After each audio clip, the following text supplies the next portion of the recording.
Good. Hello, everyone. Thank you for joining us today. Again, my name's Lynn Stevens. I am one of 3 regional outreach managers with the Ohio Department of Transportation. Delita is my counterpart, and Lisa Washington is our other counterpart. We'll go over that in our PowerPoint here. So as Julita said, we're going to talk about the disadvantaged business enterprise with ODOT.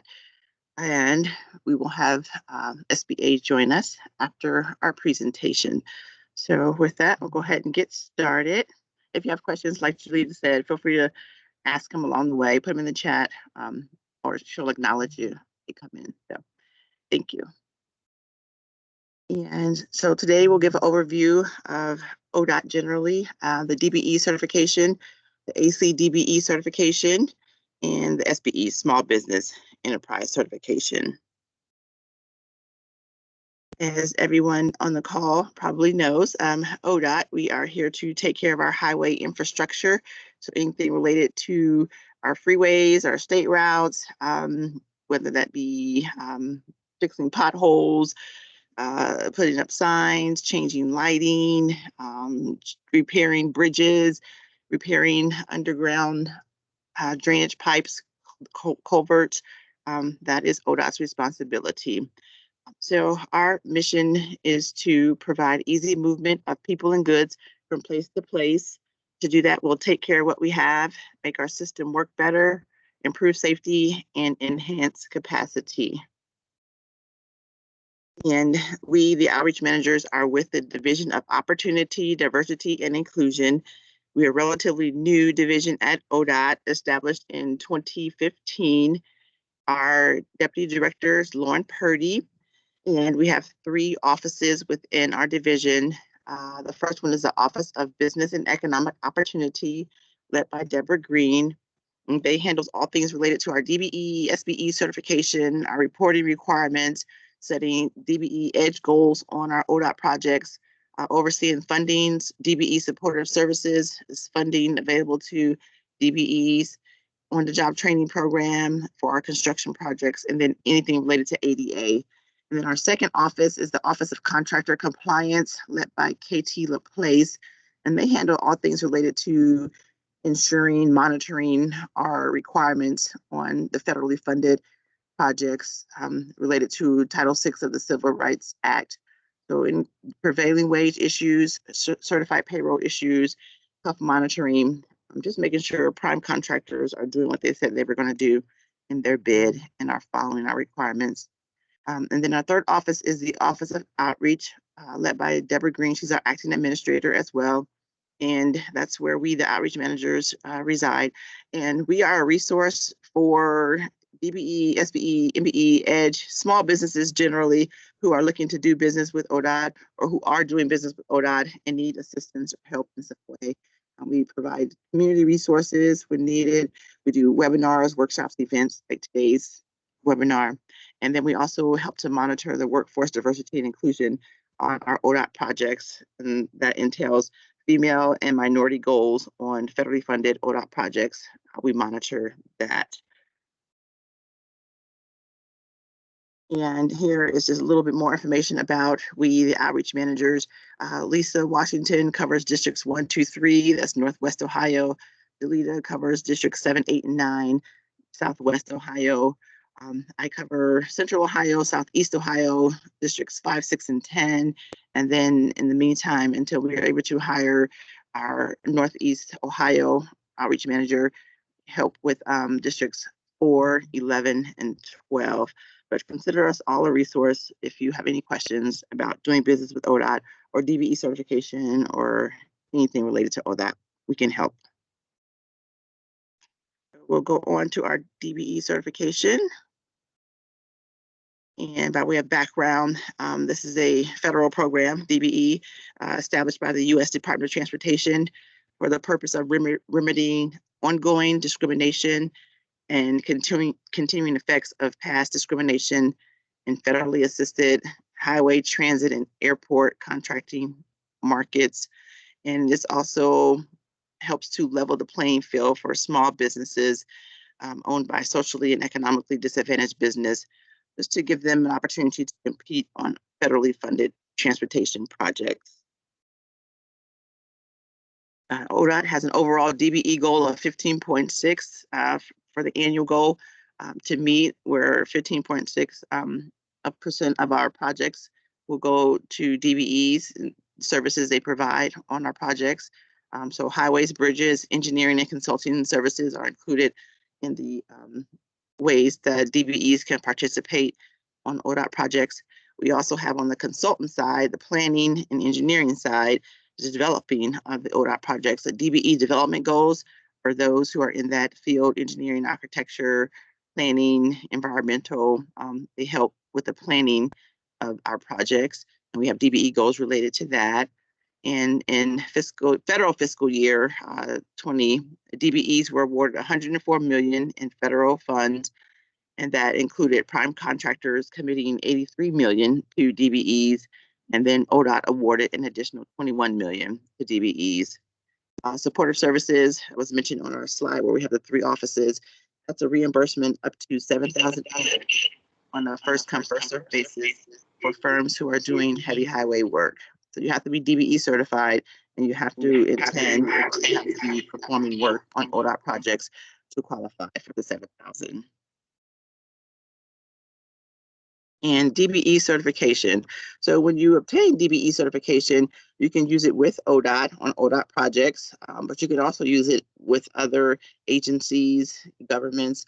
So we have what we call local let projects. And so those are like cities and counties who may have projects, road projects, and they have DBE goals on them. So that's one way you can look into doing business with ODOT through our local let projects. And the transit systems. So we have CODA here in Central Ohio, Greater Cleveland RTA, Metro in Cincinnati, TARTA, Akron, and then also rural transit agencies. They have DBE goals on their projects, some of their projects. Airports also, John Glenn here in Columbus, Cleveland, Hopkins, Dayton International, for example, have projects that have DBE goals as well. So that's another route to look into to use a DBE certification.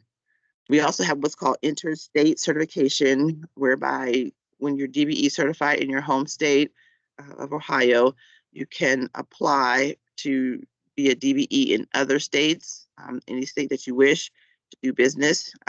You, again, have to be certified in your home state first, and then you can reach out to the businesses about their interstate certification process. It's a much shorter process than the original or initial DBE certification process with your home state, but you still have that opportunity to do business in other states with your DBE certification. So a little bit about the process to apply for DBE certification, eligibility requirements or guidelines. So you have to be socially and economically disadvantaged. We'll spell that out on the next slide. And you must hold at least 51% ownership in the company.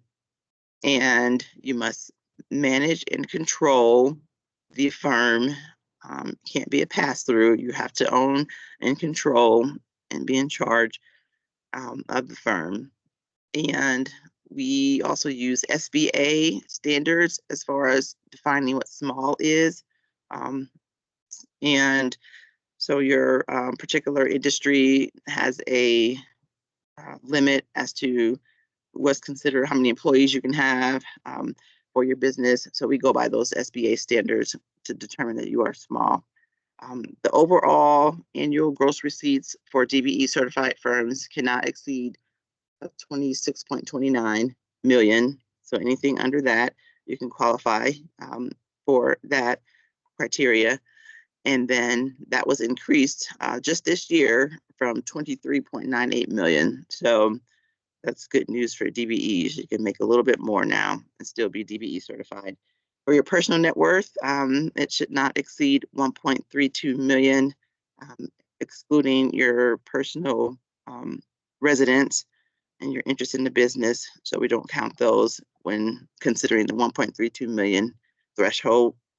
And then again, the company must be independent. It can't be a subsidiary or a pass-through for a larger company. You have to be an independent business. And socially disadvantaged defined is women, African Americans, Hispanic Americans, Native Americans, Asian Americans, and then the subcontinent Asian Pacific Americans. So there's 2 categories for Asian Americans, but there you go. Our website to find the application is www.ohioucp.org.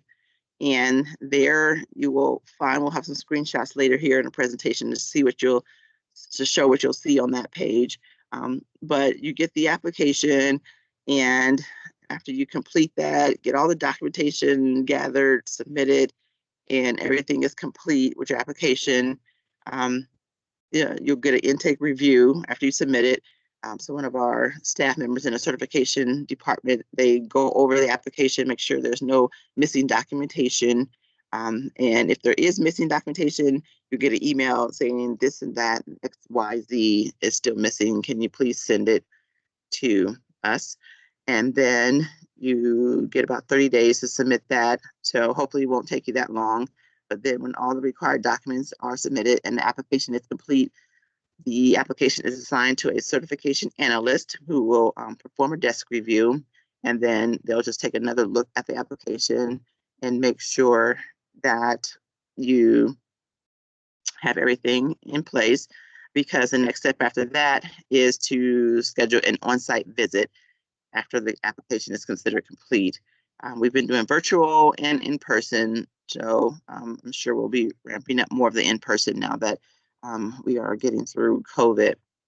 And then after the on-site, the last step of the process is the certification decision, yes or no, approved or denied. And let's see, so the intake review, again, missing documentation, submit that within 30 days. And then within 30 days of the desk review, you could be requested to send additional information. But if not, it'll be complete. And then certification may take up to 90 days. That was pre-COVID. An extension of time may be needed and has been needed during COVID. So last I heard it was closer to 120 days. The application process has been taking to complete. I mean, it all also depends on just when you get all the documentation in and the application is considered complete. Once it's considered complete, then that kind of speeds up or gets you through the process. It's usually just waiting on all the documentation. That's the issue that makes the processing time a little bit longer than anticipated. And additional information may be requested at any time during the certification process. So even if your application is complete, it's been signed to a certification analyst, sometimes the analyst may need additional information even after the completed application has been received. So just FYI. Well, if you're certified, now what? You will remain certified. Your certification does not end. Just as long as you meet the eligibility requirements. So the owner is still socially, economically disadvantaged, still under that 26.29 million threshold for your annual income, and still under the 1.32 million, and still for your personal net worth, and still you are still a small business. So as long as you meet those criteria, you remain DBE certified. If there's any change in the DBE's firm status, please submit that within 30 days, whether it's a new phone number, email address, if it's a new owner, any kind of change, there's a form to submit and let ODOT know. And then on an annual basis, the annual declaration is due.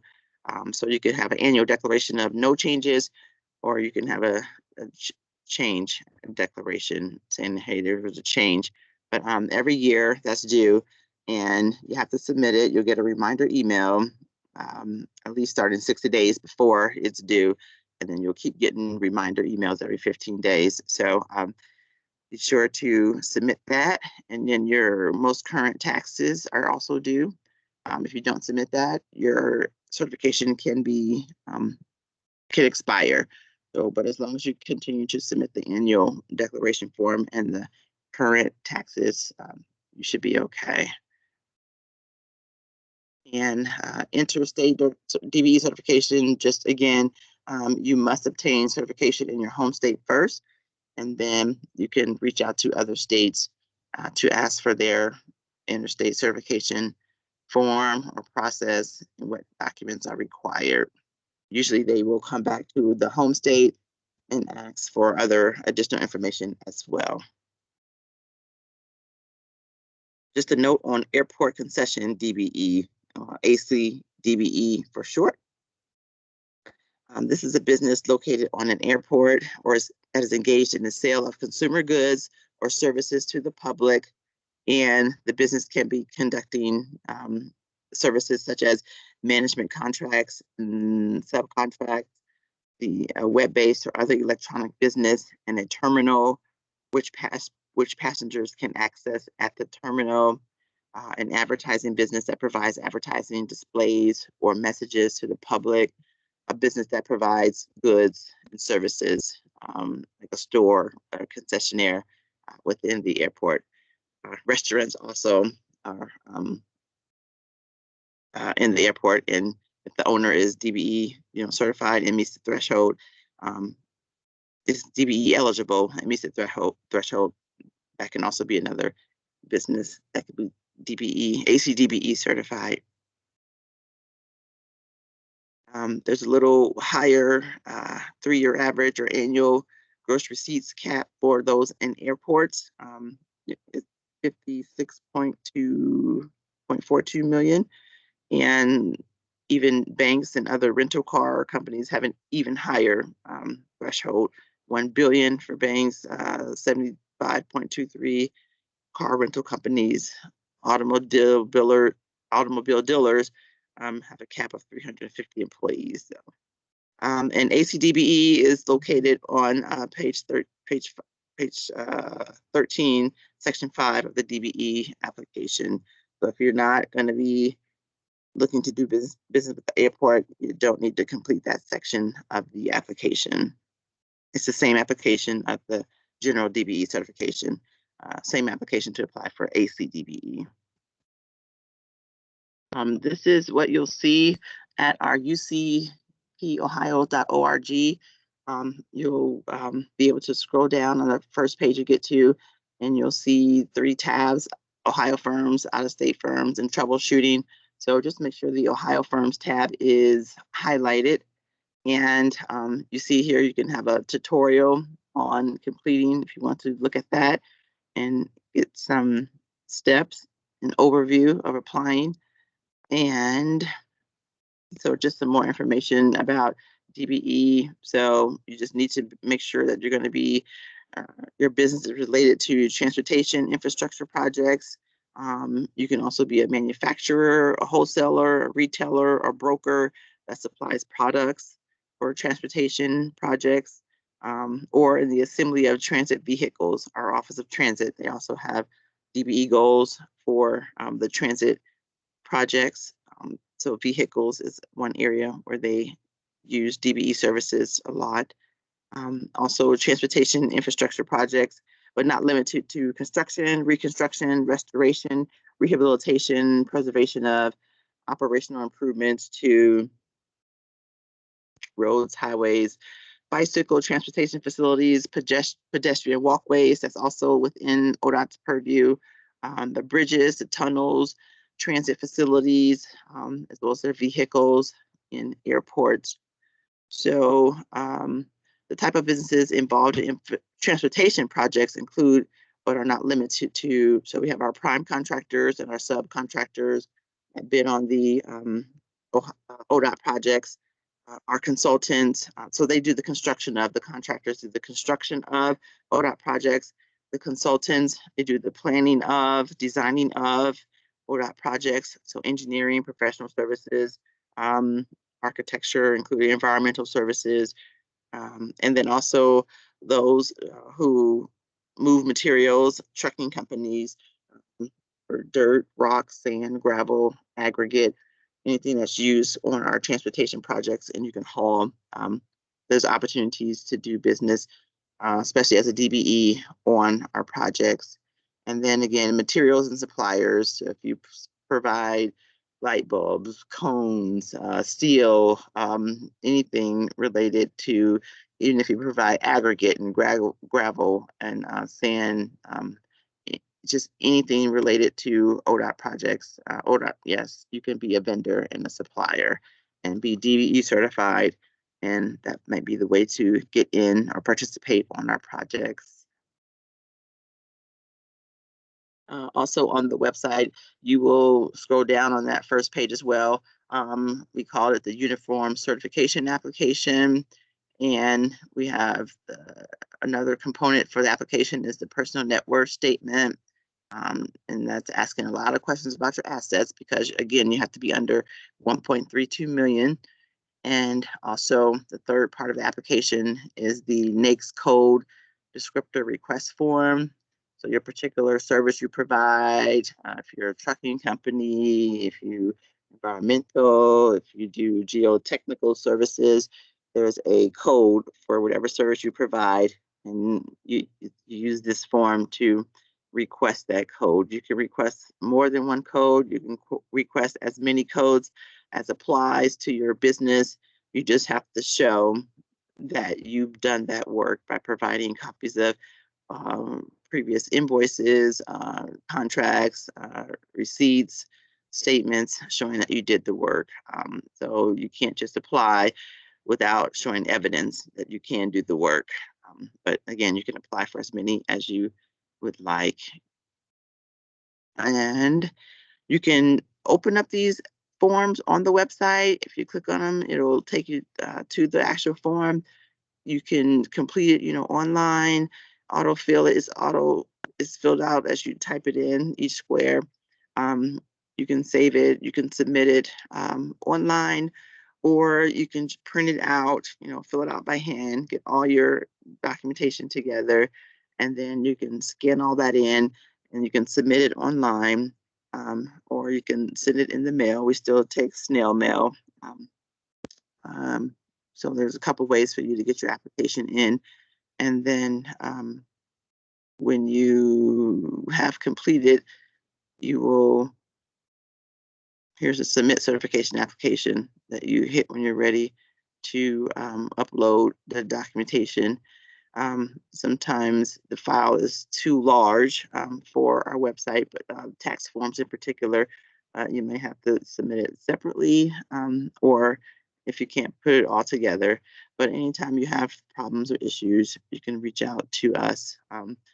And as the previous screen said, you'll get once you hit that submit, you'll get another message, package successfully created, and then you'll get an automatic email from this email address, and then you open that email and go to documents. You have to check your spam, junk folder, because sometimes it goes there, but it usually happens almost immediately that you get the email. And then once you click on that, you follow the instructions, and then you'll be able to submit the application.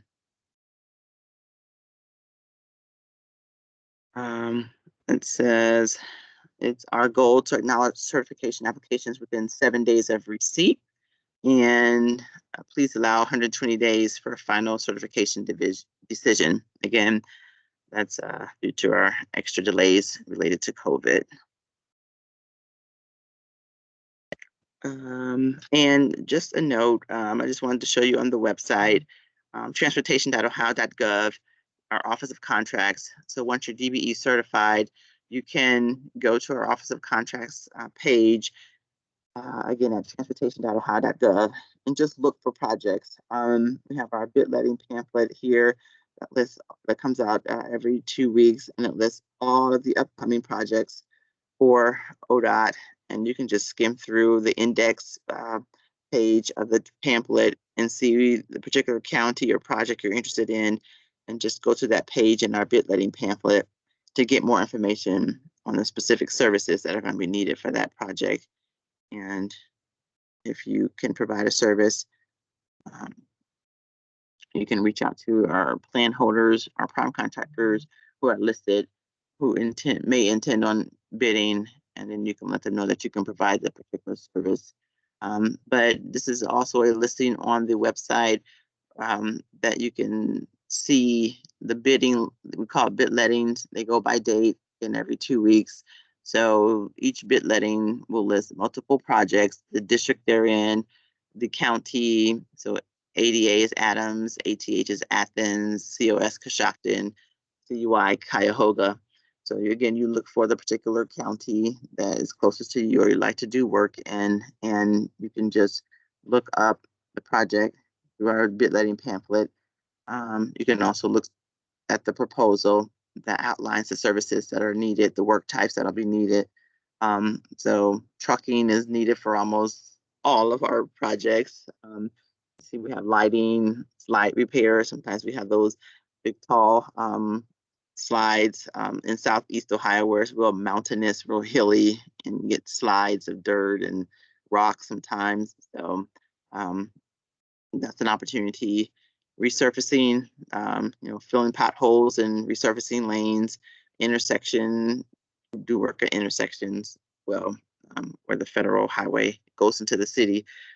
So there's lots of opportunities. And this is just the index I mentioned from our bid letting pamphlet. Again, this is listed, by county, the project type. And you can just go to that particular page and look for more details. The DBE goals, the projects with DBE goals all have a D in front of them. So those are the projects you want to look for. We also have E for EDGE. I don't have it in this snapshot, but we have EDGE goals on projects as well. So if you're EDGE certified, you can also look for projects with EDGE goals, and you may be able to participate as well. But as a DBE or EDGE certified company, a firm, you would most likely be a subcontractor because our projects are so large that the prime contractors, they bid on them, and then the subcontractors submit bids, price quotes to the primes, and that's how DBE, EDGE companies participate as subcontractors on our projects. We also hold matchmaker events periodically for our projects, especially those that are 20 million and over. Like for the one that's going through downtown Columbus right now, the big mega 70 I-71 project. It's about 18 phases. I think we're in like phase 9, so it's going to be going on for years and years. But that's an opportunity, a big opportunity for DBEs to get involved with ODOT projects. The COSING has had all the phases so far, so reaching out to COSING would be a good idea to let them know that you provide this service. But you have to be DBE certified for them to even meet with you, talk with you. So do that step first before you reach out to any prime contractors. A note on SBE, and this is specifically pertaining to ODOT. There's many different SBE certifications depending on the locality, the city, the county, that you reside. So this is specifically related to ODOT projects. Hey, Lynn, do you want to take a couple questions that came in the chat? Oh, sure. Thank you. Jeffrey Sneed asked, if you have submitted the application for DBE and haven't received an email that something is missing, how long should you wait to contact someone? He added that he submitted an application about 2 weeks ago and he hasn't heard back. Okay. Yeah. Rhonda Ray is our intern specialist. She asks about 2 weeks to allow maybe 3 weeks depending on the schedule. But yeah, you can feel free to check after 2 weeks.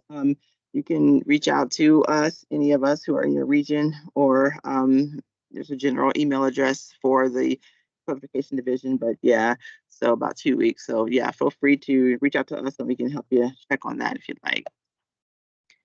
Thank you. And there was one other question. They ask, are electronic submissions processed at a quicker pace than the current 120-day period? Unfortunately, no, sorry. Our first order, they are processed as they're received. So by date, no, it doesn't make a difference if it's submitted electronically or not. Sorry, by date of receipt. And Yeah, and I guess I would just add, it's probably going to get to them quicker though if you do the electronic submission. So keep that in mind. We're still working from home for the most part. So I think they're only checking the mail there a few days a week right now, for the time being at least.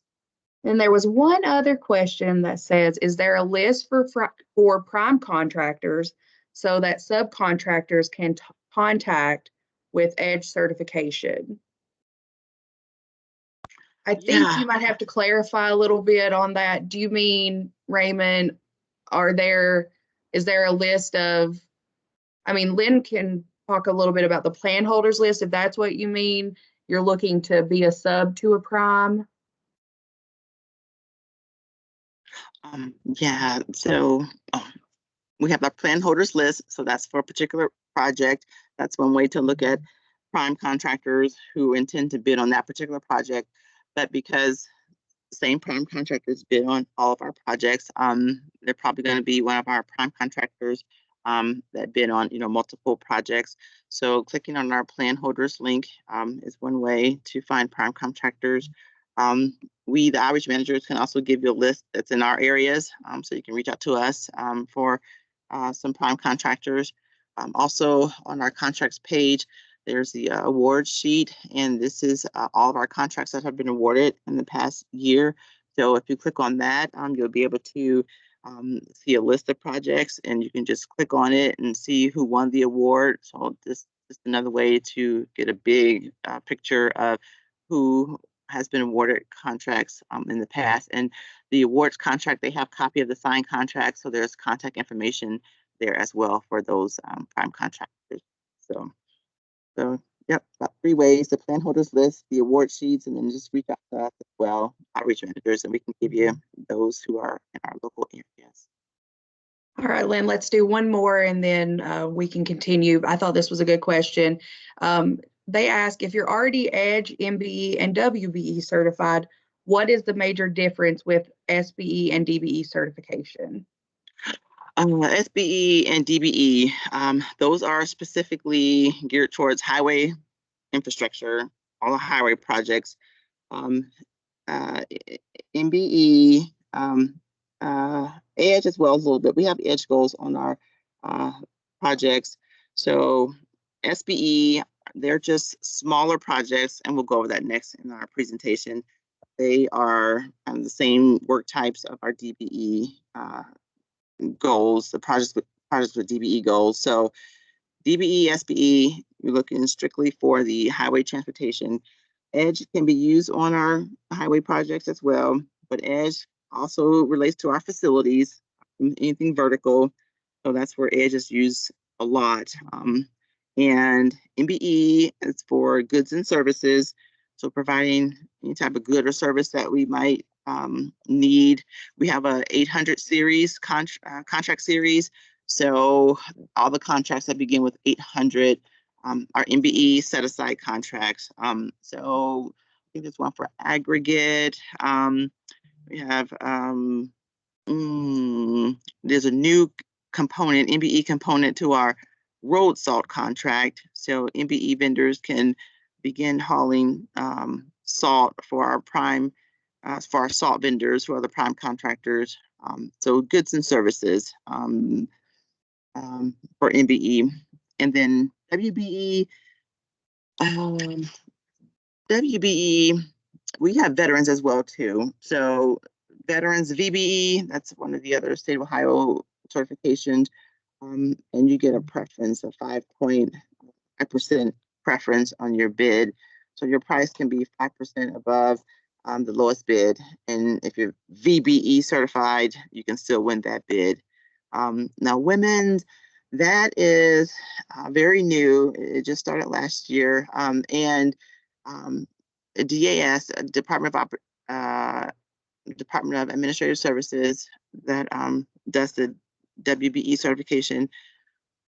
We just reached out to them last week to get clarification. WBE is mainly for the purpose right now to allow WBE firms to do business in other states. So there's a reciprocal certification agreement with our surrounding states that have WBE or women's certification. So some of our women businesses weren't able to bid on opportunities in the surrounding states. So this was Ohio's way to help the women certified businesses to compete, bid on projects in other states. So that is the main and only component right now to WBE. There is talk of having a WBE set aside for some projects, but right now the discussions aren't taking place. But that is one of the goals that DAS would like to see, that we have a women's set aside for state contracts. So. Hi, Lynn, can I add that? Oh, mhm. I guess the bigger overarching is that the DBE and the SBE are federal certifications and would apply for federally funded projects, where the MBE, the EDGE, the WBE, and the Veteran Business Enterprise, those are all state of Ohio certifications. So they're going to apply to whether it's state contracts. So that's the big difference. And they don't interchange. So you can't have a state certification and participate on a federally funded project. And it goes the other way also. Thanks. Thank you. Okay, so we'll do a quick overview of SBE certification. And this was established by ODOT specifically to help small businesses participate on our large projects. And then the small businesses are going to be the prime contractors on these SBE projects. It's a set-aside program, and then projects are generally under $2 million in value. So it could be just, a portion of a very large project, similar to resurfacing a particular so many miles of a highway. That might be the project, and we'll get into other examples here shortly. And to qualify for SBE, just be a heavy highway firm. You have to want to do business. Your services have to be services that can be provided on our highway projects. Personal net worth is similar to DBE at 1.32 million, and personal adjusted gross income cannot exceed 350,000 based upon your average of 3 years of your personal federal tax returns. The gross receipts, a 3-year average, 15 million for construction firms and 7 million for consultant firms. You must be a for-profit entity as well. And we have our link there to get to the SBE application online. You can as well submit it online, or you can print it out, scan it, email it in, or submit it, or again, snail mail. And you just need 3 years of your business taxes. If you haven't been in business for 3 years, your individual taxes will be required in all the schedules. There's a personal net worth form, and then also an on-site visit will be required, just like with the DBE certification. And SBE certified firms, they must perform or have responsibility for at least 30% of the work for the total cost of the contract. You must use your own workforce to fulfill that 30%. And you must perform so you can contract with, a prime contractor or other subs to meet the other 70%. You must perform a commercially useful function, not like a delivery service. It has to be a useful service on the project. And in order to bid on an SBE set-aside project, there's another requirement that you be pre-qualified with ODOT's Office of Contracts. So that's a separate process that should be fulfilled as well, completed before you can submit a bid on an SBE project. And this is just a snapshot of the SBE set-aside projects page on ODOT's website, So we have contracts for consultants. Again, they can do the construction of the projects, and consultant services that do the design. Right now we have a little bit more contracts, construction projects than the design, but we're working to have more of the design projects as SBE set-asides. And some examples of recent SBE projects are repairing a bridge, or a section of a bridge, replacing an entire bridge or a section of a bridge, resurfacing of the highways. So again, so many miles will be designated on that interstate or state route. It needs to be resurfaced, and then the SBE can be the prime for that project. Replacing our culverts, repairing our culverts. Those are the mostly underground drainage pipes. Sometimes you do see them overground, above ground, but replacing those. I think there was a recent one for safe routes to school, or sidewalks too.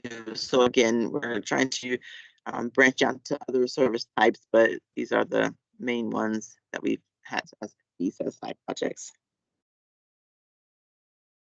Contact information, once again, for Lisa, Julita, and myself. We'll send out a copy of this PowerPoint, so feel free to reach out to us if we can be of assistance, help answer any questions you may have.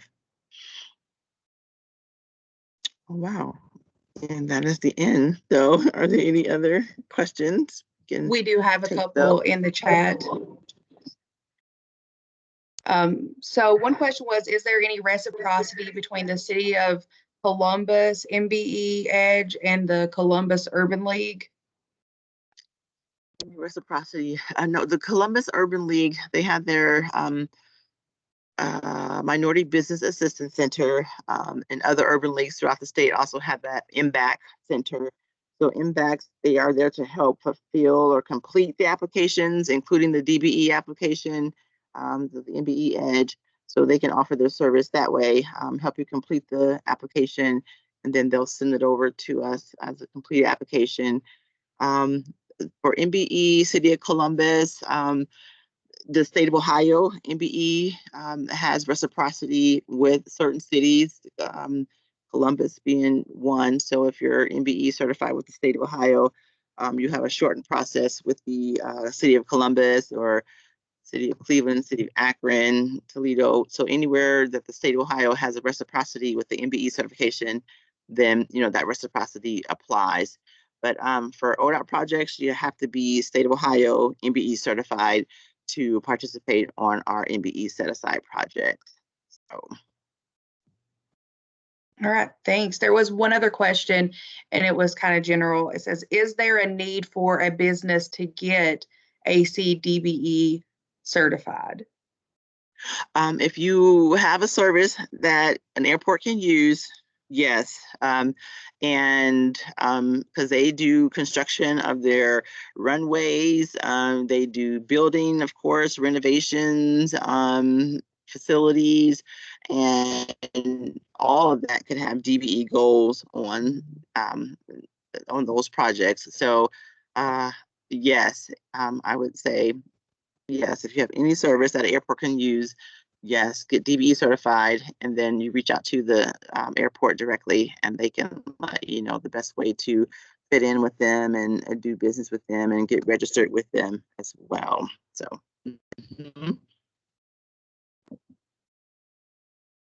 Once you are certified, do you have to reapply every year?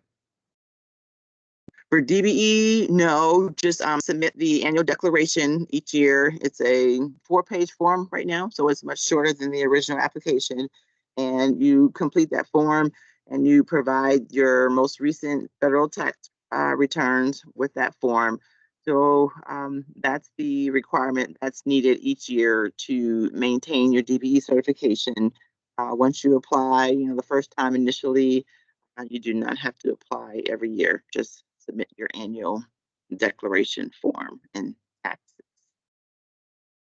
And that's one of the great benefits to the DBE program, because a lot of certifications you do have to reapply every few years. But here you just need to maintain your certification by sitting in taxes. Lauren, you mentioned 8A. We will be talking about that next with the SBA, so we'll be getting to that soon. Amber said, if you are a business owner and choose to apply for DBE certification, but have other W-2 employment and or more than one business, are you still eligible to become DBE certified? Sorry, Jelena, can you repeat that, or you can answer that? I'm sorry. I was distracted. Sorry. No, it's fine. So essentially, if you are a business owner and you do have other employment, they're just going to look to ensure that there's not a conflict between the two. So if you work 9 to 5 every day in your business, or you say your business is open 9 to 5 every day, but you also work a 9 to 5, they're probably going to say there's a conflict there, because how can you manage and control your business if you're working for someone else? Now, if your hours are flexible or it's only on weekends, your company's open on weekends and you work Monday through Friday, then you can very well get certified. So it's really going to be circumstantial. If you do have more than one business, you can still get DBE certified. It's all going to come down to them reviewing if you actually manage and control the company in which you're applying for. There was one other question. It says, are there any DBE loans or funds available for large projects? Well, we have our supportive services for DBE. That's for DBE certified firms in particular, $7,000 per year. So that's kind of unique for DBE certification to even have that funding available. It's federal funding, so federal guidelines apply to it. And you could use that $7,000 to help you build capacity for your firm to be able to do work or do more work on ODOT projects. So right now, for instance, if there's a software you need to help you get your business up and going or growing, if there's a class that you need to take to take your company further, you can get reimbursed for those courses, classes, conferences to attend to help, again, gain knowledge and help your business to grow. So those conference fees can be reimbursed. If you need an accountant, a web designer for your website, or accountant to help with finances, that can be used to help reimburse you for services, because all of that's going to help you to build your capacity to do business on ODOT projects. Of course, there's funding available for small minority companies generally. We have the state of Ohio has our minority business division. It's under the Development Services Agency. They have 5 or 6 lending programs, bonding and access to capital. So those programs are available to either minority or small businesses. SBA, of course, maybe they'll touch on that too, has lending available for small businesses. Here in Columbus, we have the Acdbe, Economic and Community Development Institute. They have lending programs for small immigrant, minority, and they have a capital for construction program specifically for companies in the construction field. So that's a new program for them, but it's specifically for minority-owned construction companies. So yes, there's various financial or lending sources, programs available for small minority businesses. All right, thanks, Lynn. Amber had a follow-up. She asked, but what if you have staff to manage your projects? So since I'll just go ahead and take that. So you are allowed to have staff to, you're allowed to delegate tasks out to your staff. That's no problem. They're just going to evaluate the application as a whole to ensure that you have the capability to manage what you need to manage. And sometimes I like to say, like, let's say there was a large issue out on a project.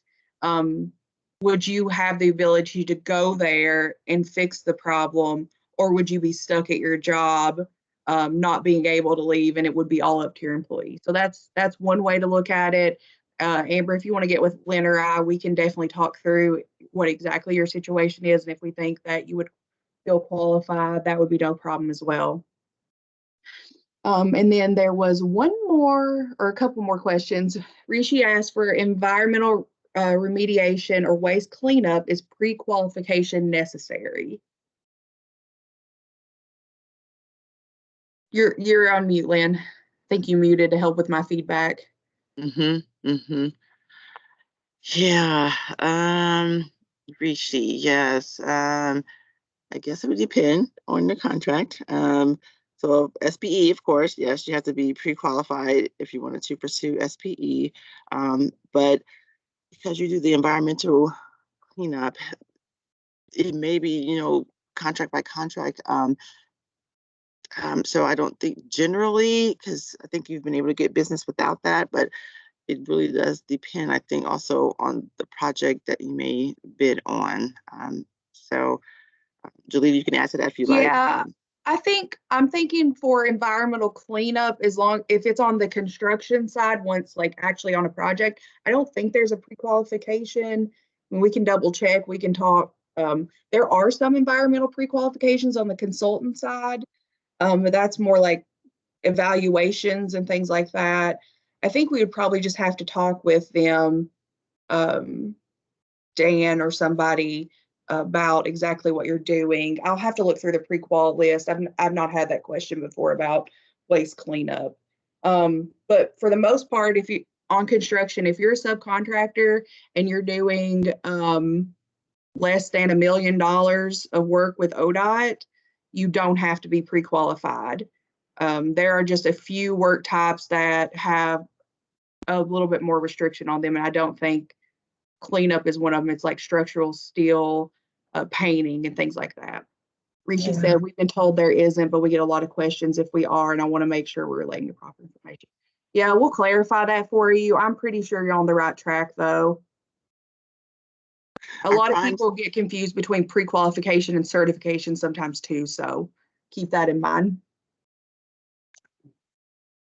Were you going to add something? Oh, prime contractors need to be pre-qualified, Rishi. So if you are bidding as a prime contractor, that would apply. Yeah. Thank you for adding that. And then running a mental health business, would you recommend signing up for MBE? Mental health generally might not apply for ODOT, but maybe with the Ohio Department of Mental Health or Department of Health, they may have MBE set-asides for mental health services. Sometimes our prisons, rehabilitation and corrections, they need dentists, doctors, therapists, and sometimes they may have MBE set-asides for those services. So probably not with ODOT, but other state agencies that handle the mental health services. And then we'll take one more question before we turn it over to the SBA. We're getting really close to our hour. Are there any opportunities that you know of for payroll services specializing in construction for MBE? Payroll is handled by a lot of our prime contractors. ODOT necessarily would not need that service, but maybe a prime contractor, but they do usually have their own payroll staff, and subcontractors, they usually just sign the payroll forms. So payroll submissions are submitted by prime contractors to ODOT. Subcontractors submit them also to ODOT.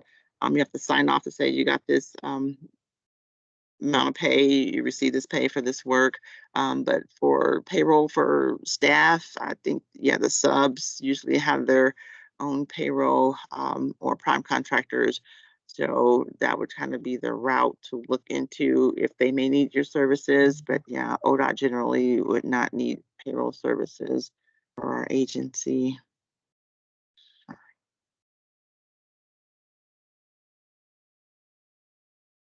All right, thank you. We'll address some more questions here in a minute. I'd like to go ahead and get started for the next presentation. And if there are other ones that pop in the chat, we may just answer directly in the chat as well. So thank you so much, Lynn.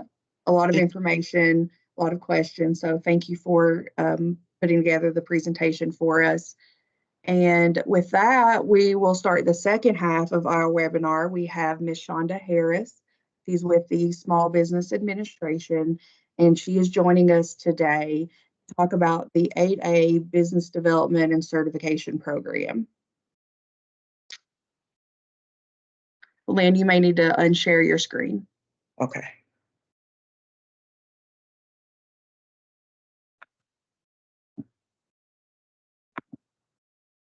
Good morning, Jalita.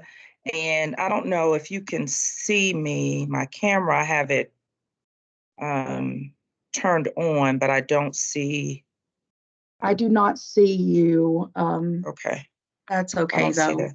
We'll I don't work see on that it's getting coming through. So, because I'm trying to select it and it doesn't look like it's kind of taking. So let's see if it'll do it this time. But that's okay. But you can hear me. I can hear you. Yep. And if Okay, you want to so share your that's- screen, you can do that now as well. Okay, let me do that now.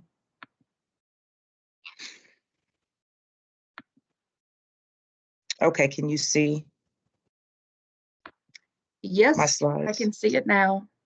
Okay. You All just right, want to maybe great. put in slideshow full screen mode. Oh yeah, thank you You're welcome. for that. Hang on. And while she's doing that, just a reminder, if you have questions, you can put them in the chat and we will address them throughout the presentation and then have a Q&A at the end as well. Okay, so we're good? We are good to go. Okay. All right, good morning, everyone. Again, my name is Shonda Harris. I am a business opportunity specialist with the Columbus District Office of the Small Business Administration, otherwise known as the SBA. And I do first and foremost want to thank Jalita, Lynn, and Lisa for inviting me to do this presentation. ODOT has been a fantastic resource partner to the SBA down through the years. And we've done lots of training in the past, but we really haven't done anything recently. So when they came to me with this idea, I was really elated. And hopefully we can do more programming and trainings like this going forward. Today, my presentation is going to be on the 8A Business Development Program. I'm going to give an overview of the program. I am going to go over some of the eligibility criteria, program criteria, but more of the focus of today's presentation is going to be kind of on preparation and readiness, more so than the actual application. That could be a whole nother training in itself. From the perspective of, we have so many inquiries about the 8A program, and a lot of them are individuals who may qualify based on the criteria, but they may not necessarily be quite ready. So today's presentation is about the eligibility criteria, and then also just some tips and suggestions as it relates to preparation and readiness. I will mention a few things as far as about the application, but that's not kind of the sole focus of today's presentation, if that makes sense.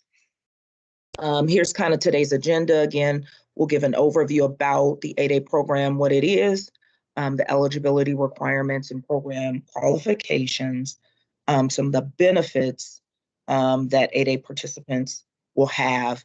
And then again, as I mentioned about the 8A and federal contracting readiness, and then some considerations before you actually apply.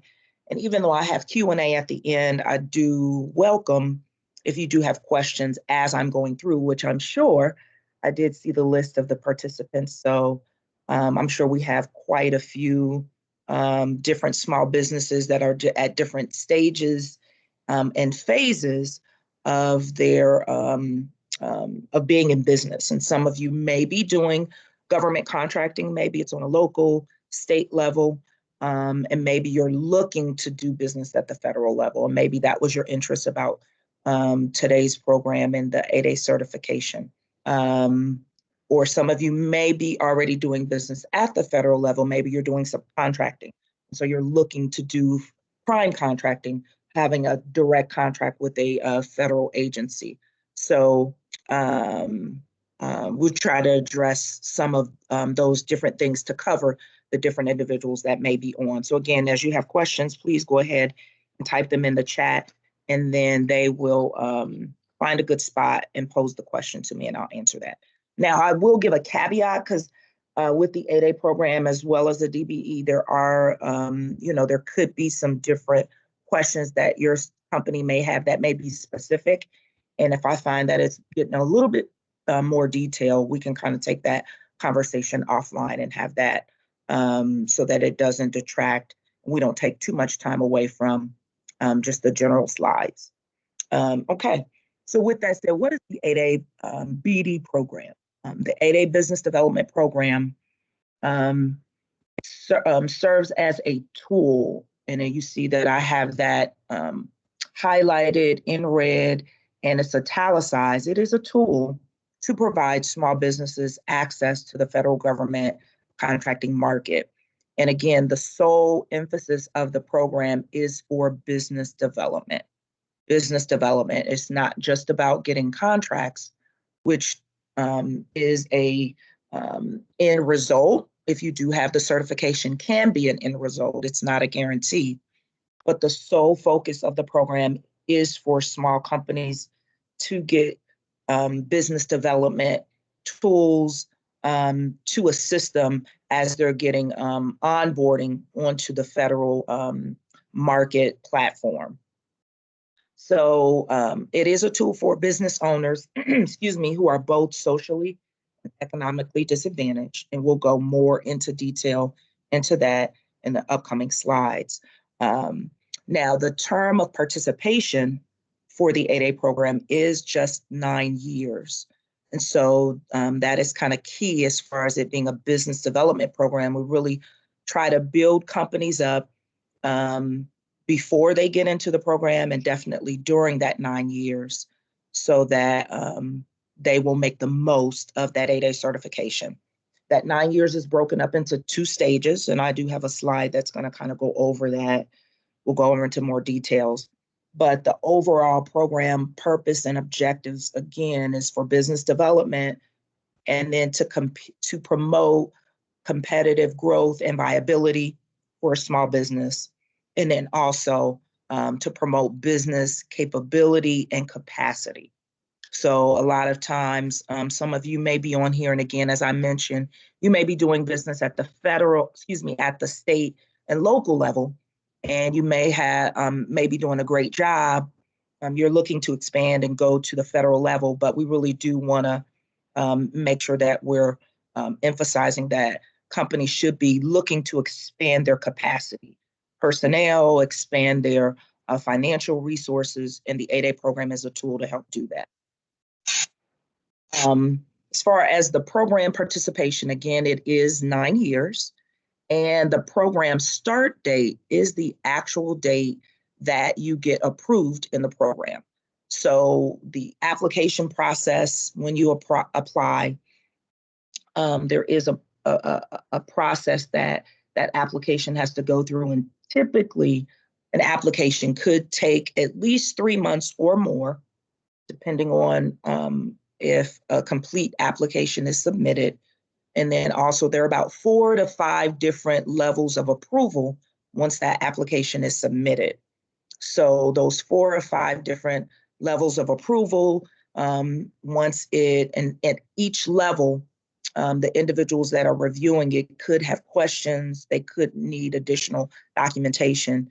And for the majority of the applications we see, that's where the additional time gets added on to an application.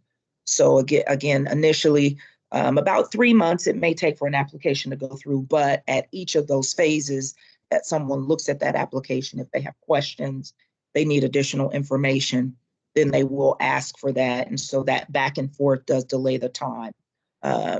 But once it goes through those 4 different phases, the last stop is the Associate Administrator in Government Contracting at SBA headquarters in DC. Once she puts her stamp of approval on it and says that yes, that she does approve, then that's what actually starts your date of approval. And we call that your anniversary date. So if you were, today is June 22nd, if you're approved into the program, that becomes your anniversary date. And throughout the program, I think Lynn was just saying in her slides that with the DBE program, you don't have to apply every year. That's the same thing with the 8A program. But even though you do apply one time every year, we do have to look at your documentation to ensure that you're still small and you still meet the qualification. And so there's something called an annual review that we do. So once you get approved, yes, you're in the program, but you do have to submit documentation every single year around your anniversary date. And we do have to ensure that you're still small, you still meet the program qualifications. All right, so with the 8A program, it's broken up into two different stages or two different phases. The first phase is program years 1 through 4, so that we consider the developmental stage. And then stages 5 through 8 is the transitional stage. And then in actual year 9, that is the graduation where you actually exit out of the program. And so one of the benefits of the developmental stage in years 1 through 4, an 8A participant can get an unlimited amount of 8A contracts. And so we'll break down the two different type of 8A contracts in a couple of slides ahead. Hello? All right, my slide went down. Can you still see that, Jalita? Yeah, I can. Okay, it popped off my screen for a minute. So again, years 1 through 4, an 8A participant can get an unlimited amount of 8A contracts, whether it's sole source or competitive. Again, I'll go over that in details in a couple slides. But then once you start years 5 through 8, the transitional stage, there's some additional things that come into play as it relates to those 8A contracts and with your business targets, and we'll kind of go over that. So with that 9 years, you getting into the program, in order to get into the program, the qualifications and the eligibility requirements, a company does have to be small. And so how the SBA looks at whether or not you're small is they base it on the SBA size standards chart. And the size standard chart is based on something called NAICS codes. There may be other pronunciations you may have heard of NAICS, but the NAICS is North American Industry Classification Code. And it is what identifies your industry. So if you're in IT industry, if you're in construction, if you are janitorial, if you are, I have an archaeological firm, whatever industry you're in, there is a code for that specific industry. And for each of those industries, there is a cap that will designate whether or not there's a cap to determine if that industry is small. And the majority of the industries services are going to be based on a firm's gross receipts. And if you're in a manufacturing industry, then that firm's, whether or not they'll be small, will be based on the number of employees. So for instance, for a firm that may be in a services industry, like an IT industry, the cap for being a small business may be like 36.5 million. For a construction industry, the cap for a firm to be determined small may be 36 million. For a manufacturing company, the cap to be determined small could be some of the NAICS codes, they're 500 employees, some are 1,000 employees. So once you look at that size standard chart, that's how we determine whether or not you're small.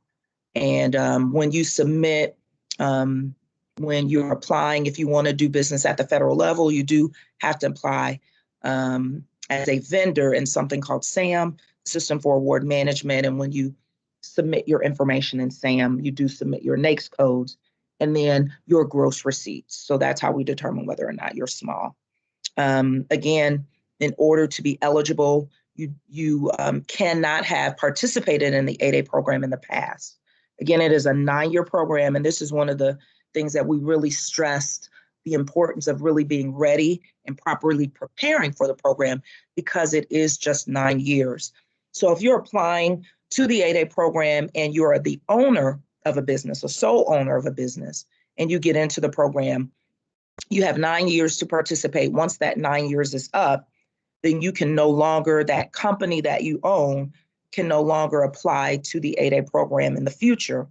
Now, let's just say you are the owner and then you're in the 8A program, you do your 9 years, you graduate out of the program, and maybe you've graduated out of the program and it's been 2 or 3 years, and you decide to sell your business, and then you decide to become a part owner in another business that may qualify for the 8A program. So you becoming a new owner in a new business, again, you won't be able to apply to the 8A program because you've previously been in under a former company. So those that do apply, it is based on individual or individuals, at least that are 51% owned and controlled by a U.S. citizen. And then also that 51% owner and controller has to be economically and socially disadvantaged. And so I'll kind of go over those in a little bit more details in the next slides. Do we have any questions so far? Okay. None in the chat.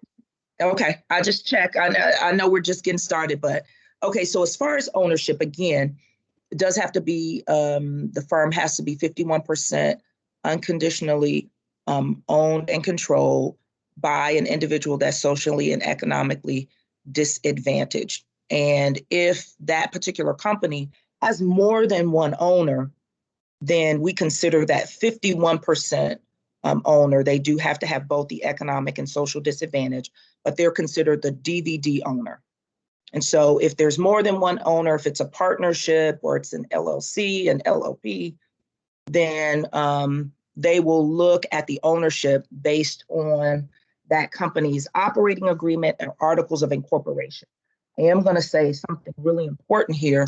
So it really doesn't matter how the company may be functioning today, but really when you submit your applications, you do have to submit your operating agreement or articles of incorporation, however your company is set up as far as the legal structure. And those documents are what is going to determine how your business is set up. I have worked with companies in the past where, as far as functionality, they may be functioning one way, but their documents say something different. So that is going to be important that that 51% owner, it is outlined that they, as far as control or manage, that 51% owner must manage the day-to-day operations, make the long-term decisions as it relates to the company. And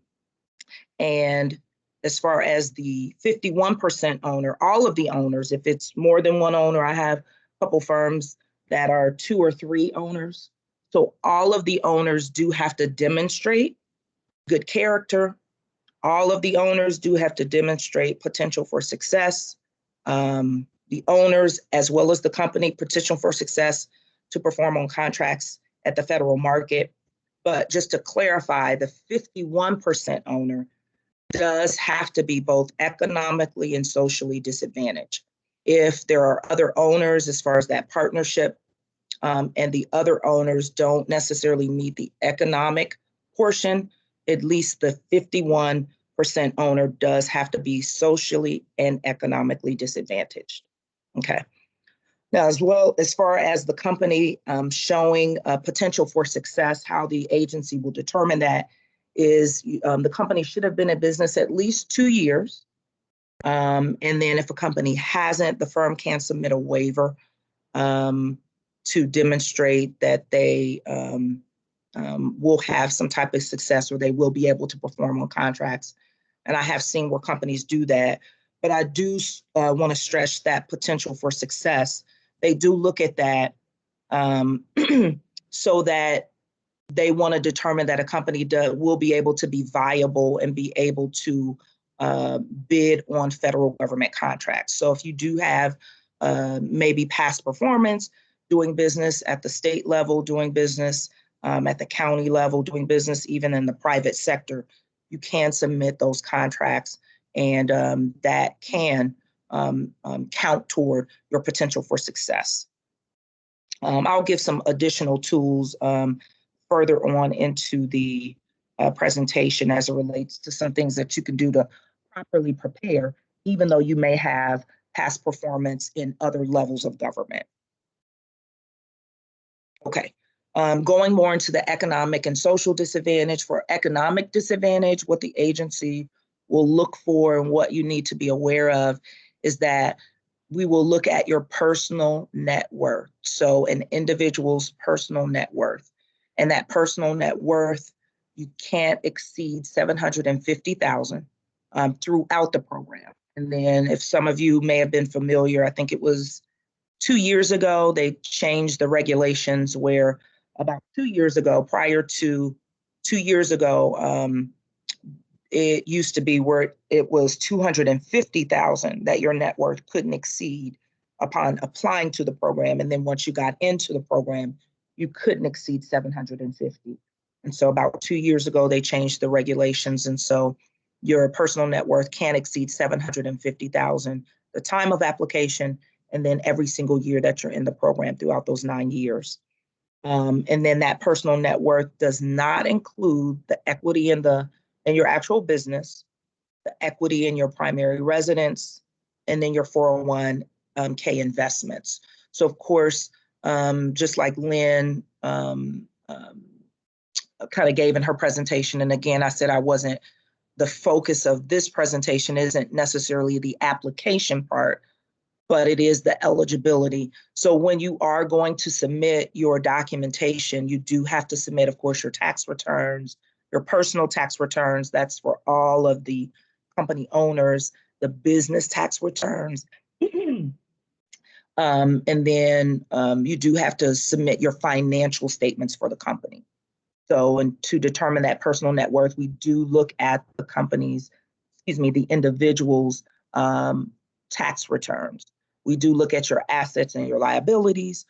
In addition to the owners submitting their taxes, if they are married, we also do ask for the spouses of those owners, their tax information. So they will look at the assets and the liabilities of the spouses of the owners as well. All right, let's move along. So that's for economic disadvantage. Now for the social disadvantage, individuals are automatically presumed socially disadvantaged if they're a U.S. citizen and a member of the following groups: if they're African American, Asian Pacific, Hispanic American, Native American, subcontinental Asian American. Those are all automatically presumed social disadvantage. So if an individual does not meet one of those ethnic categories, then an individual, in order to determine their social disadvantage, they would have to submit information in what they call the preponderance of the evidence. And so in order to determine the preponderance of the evidence, if an individual is claiming social disadvantage, then they would have to demonstrate that there's been disadvantage, discrimination, bias, treatment in 3 different areas as it relates to them receiving biased treatment as a result of lack of education, lack of employment, or lack of access to capital. And so what will happen is the individual does have to write a statement. And in that statement, they do have to include at least the distinguishing factor: it's race, gender, physical handicap, isolation from mainstream economy or whatever.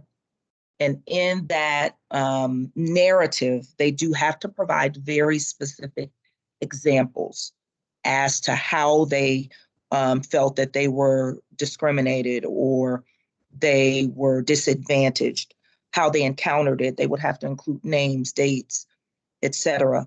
And then they do have to make a connection between what they experience and how that impacts their ability to enter into the federal government market or the business world. And so that discrimination has to be chronic, substantial, and what they consider non-fleeting. And we put this in writing, and you can look at the CFR clause as far as who is socially disadvantaged for more information. And again, that whatever bias or discrimination would have had to have taken place in the United States. So this next slide kind of says kind of the same things. It does have to be a distinguishing factor. Now, I do want to point out that all applications, 8A applications, are not processed by the district office. I'm in a district office. Applications are processed by the Office of Eligibility and Determination. So if you are submitting an application, we do not look at those when they get to headquarters, and as far as the preponderance of the evidence to determine that social disadvantage, attorneys do look at those. So you can't necessarily submit that to us in the district office and ask for our opinion. Again, they will determine that, and they look at all of the factors that you submit.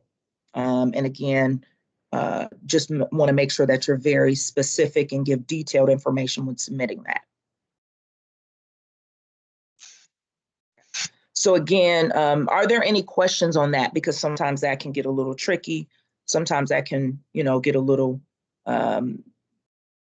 cloudy as far as understanding. Are there any questions as it relates to the social disadvantage and the preponderance of the evidence?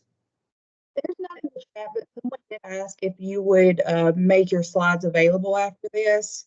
Yes, I can. Yes, absolutely. All right, thank you. Okay. Thank you.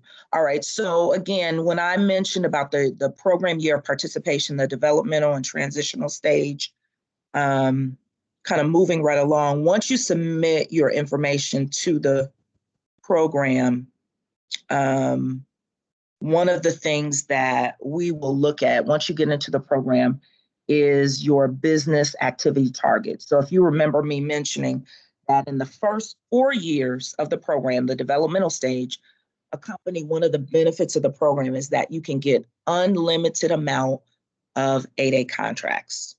And so with those unlimited amount of 8A contracts, and I think I have the slides in a different order, but there are 2 different types of 8A contracts, sole source, competitive. And I'll go over that once the slide comes up. But during that 4 years, you can get unlimited amount of 8A contracts. And then once you hit the 5th year, that's what begins the transitional stage. And so one of the reasons why it's really important that you want to make sure that you're really ready and you do have some type of experience, some type of knowledge about federal government contracting before you apply to the 8A program, because those first 4 years, and it does go by really quick, again, you can get an unlimited amount of contracts, but once you hit year 5, what's going to happen? When I mentioned that once you're in the program, every year we do an annual review to make sure that your company is still small, that you're still meeting all the criteria. So for year 5, what's going to happen is we will start to look at all of your contracting activity. One of the things that you have to submit for your annual review, of course, you do submit your tax returns for your company, and then you do submit as far as the tax returns, your contracting activity. So we want to know what percentage of your gross receipts, what percentage of what your company has earned, how much of that is from 8A revenue, and then how much is from non-8A revenue. And when we say 8A revenue, how much is from 8A contracts? That's what's 8A revenue, and then non-8A revenue is anything that's not 8A. So if it's a small business contract at the federal level, if it's not 8A, that's considered non-8A. If it's revenue from the private sector, if it's revenue from state contracts, city contracts, local contracts, that's all non-8A. So during your 5th year, we will start to look at your business activity target. And one of the things that the agency wants to do, again, remember I said that the 8A program, the focus is business development. So they really want to make sure that they're really building up a company so that they're competitive and viable in the federal market. during that 9 years.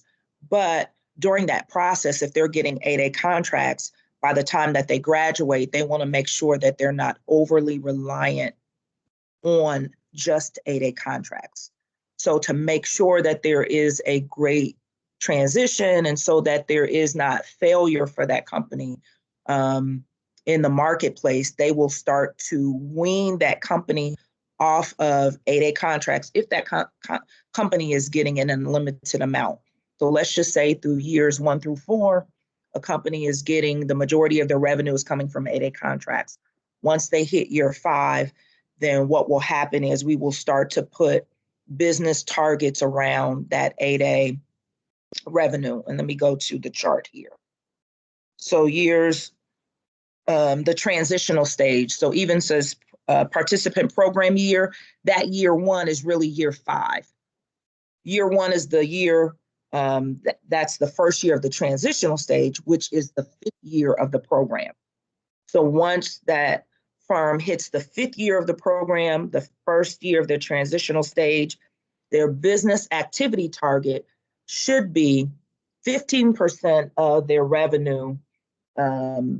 Out of all the revenue that they're getting, at least 15% of their revenue should be generated from non-8A, non-8A should be generated from non-8A contracts.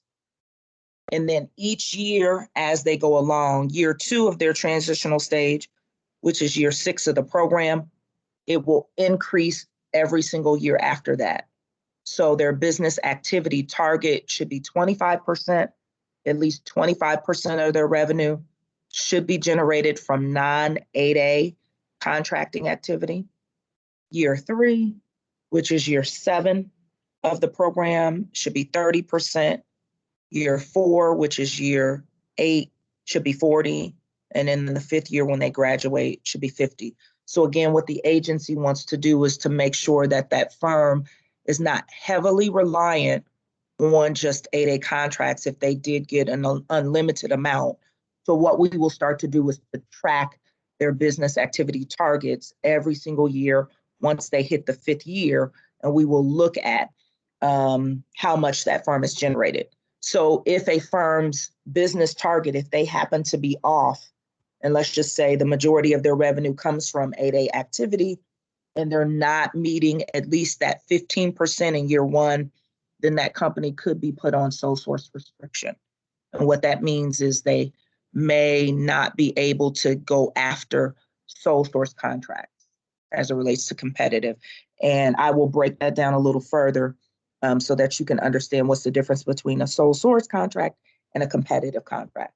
So every year, if they don't meet their target, then that company could be put on restriction from receiving sole source contracts, depending on kind of what they have done to kind of market themselves. And so we, as a BOS, I will look at that firm's, what they've been doing, how have they been marketing themselves to kind of determine, have they really been making a good fourth effort, as it says in at the top one. During that time, we want to make sure that that participant is making a good faith effort to make sure that they're marketing themselves to, again, if it's in the private sector, the state or local, any non-8A activity, any non-8A contracts, to make sure that they're generating or trying to generate or target dollars of non-8A revenue. And that should be identified in that company's business plan. Once you get into the program, we do ask that you do submit a business plan so that we have an idea of what you are looking to do as it relates to your strategy of using your 8A certification. We do have a couple of questions. I figured there will be some questions on that. So yes, I'm ready. Okay, so I'll go ahead and ask the ones in the chat, and then somebody does actually have their hand up. Okay. So Amber asked, for taxes, will 2016 through 2019 be accepted if someone filed an extension? What they do, great question. What they will do is they will look at the 3 years, the last previous 3 years. So if you don't have your let's just say 16, 17, 8, let's see, 19, 18, 17, 17, 18, 19. So let's just say you file an extension, you don't have your 19 taxes. So what they will do is they will go back 3 years of completed taxes. So if it's 16, 17, 18, then they'll ask for those. And again, it is the individual owners' taxes as well as the company. So if you don't have the 19s available, then they'll go back the previous year as long as they can show 3 years of. And then if your company does not have them, like I said, if you have only been in business 2 years, then you will have to demonstrate the company taxes and then your personal taxes. So whatever years you have for the company, if it's just 2 years for the company, you submit that, and then 3 years for the individual. All right, thank you. And they also ask, first of all, is there assistance in filling out the 8A application if they're doing it for the first time?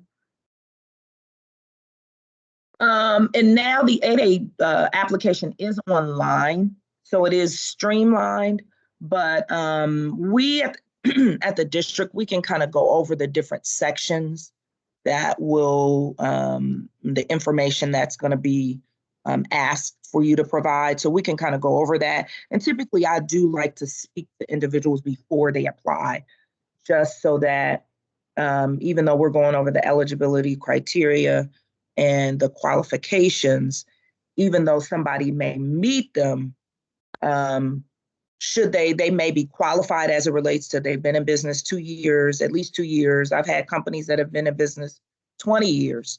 You know, they're economically and socially disadvantaged, but if you really don't have the federal contracting background, that's where a lot of individuals get kind of tied up. And kind of the focus of today's presentation is we find so many companies spend 98% of their focus, their energy, and their effort on the application and like 2% on the strategy. And so really the application, I would say, is the easy part. And really the strategy is the part that they really should spend the majority of their time on. But again, to answer that, we can assist.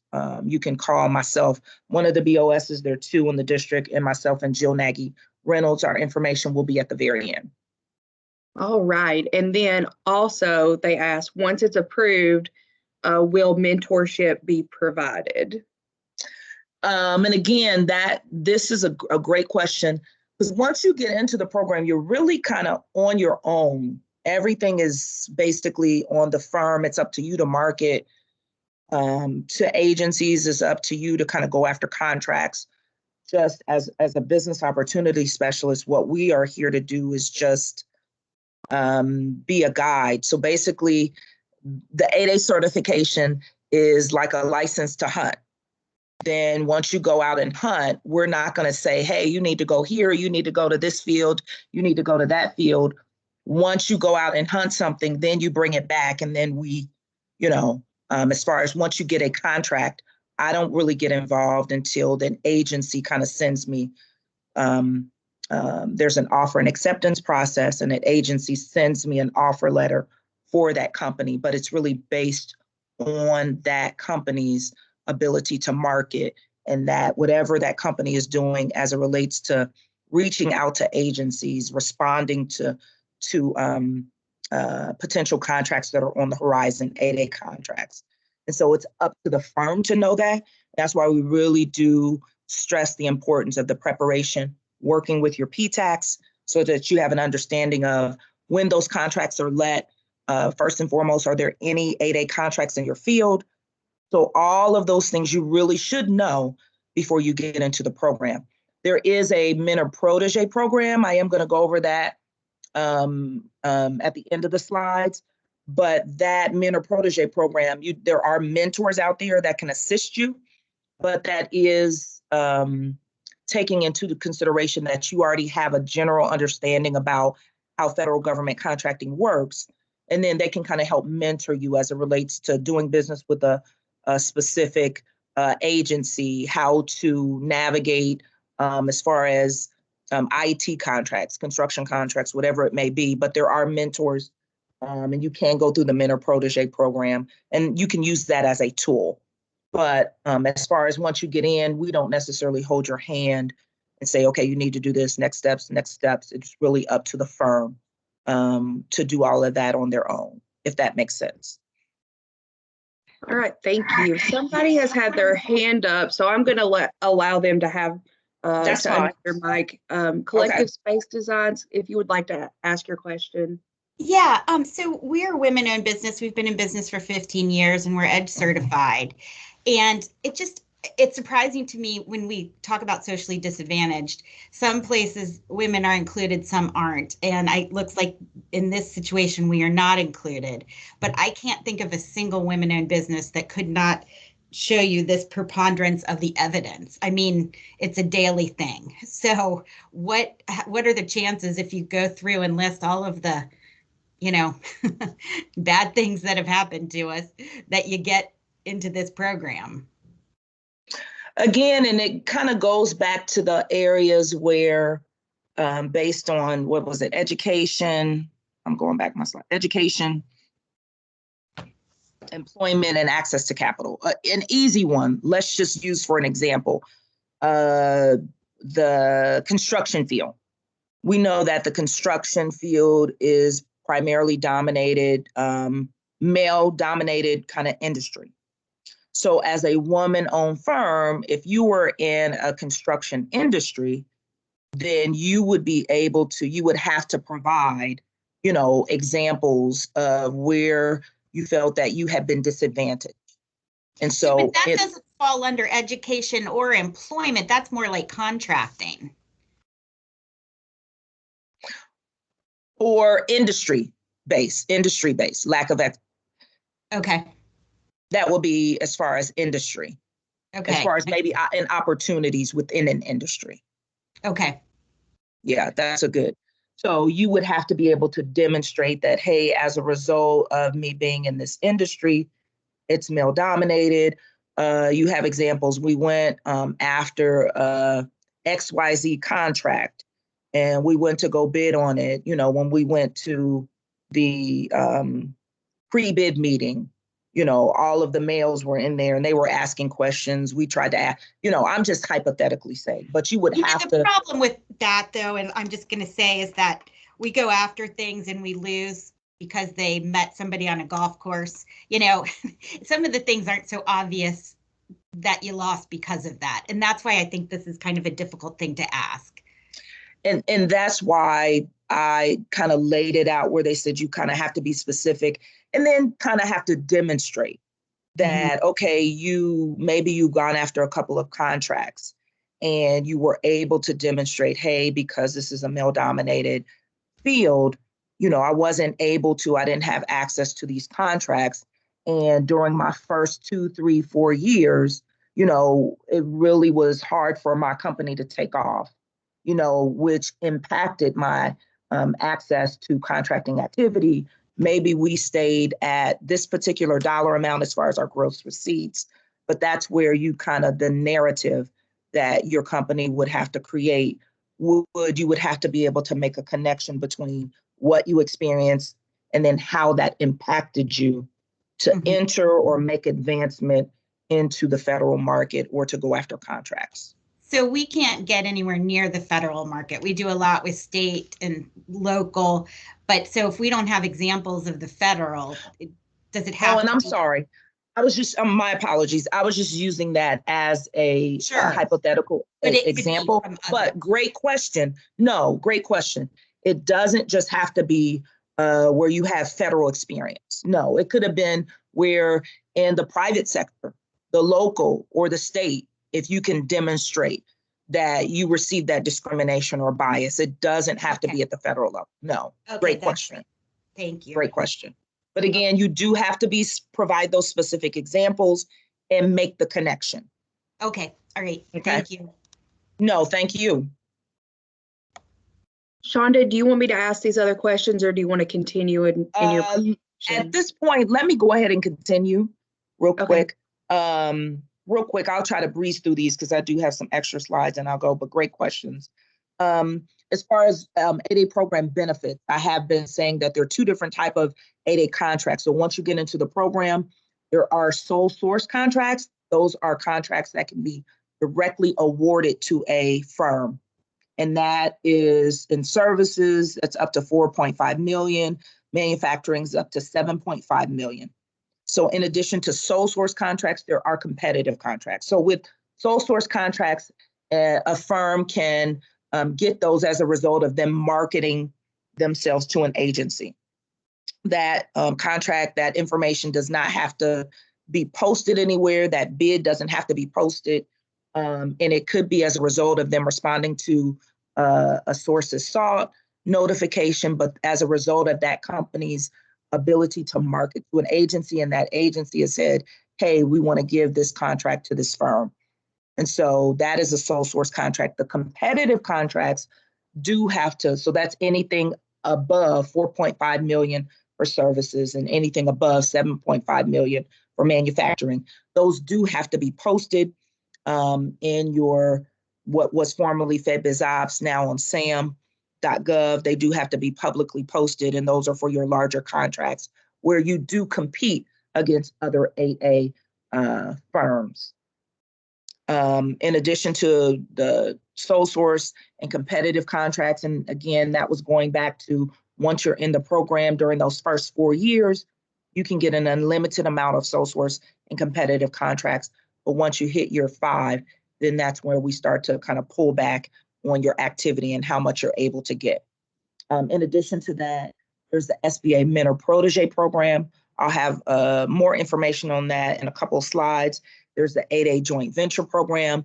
The Mentor Protege is where you have, the firm has to identify a particular company that could potentially mentor them as it relates to maybe contracting assistance, maybe getting into an agency. But again, the firm does have to identify that mentor. The district office will not identify a mentor for you. The 8A joint venture program is a benefit and also a tool. The 7J training program, that's specific training. I think I do speak on that in the next slide. 8A joint venture program, the joint venture is an agreement. It's like basically the marriage of two companies coming together, at least 2 or more. I have a joint venture of a company it's 3 companies. So 2 or more companies that come together to form a new entity.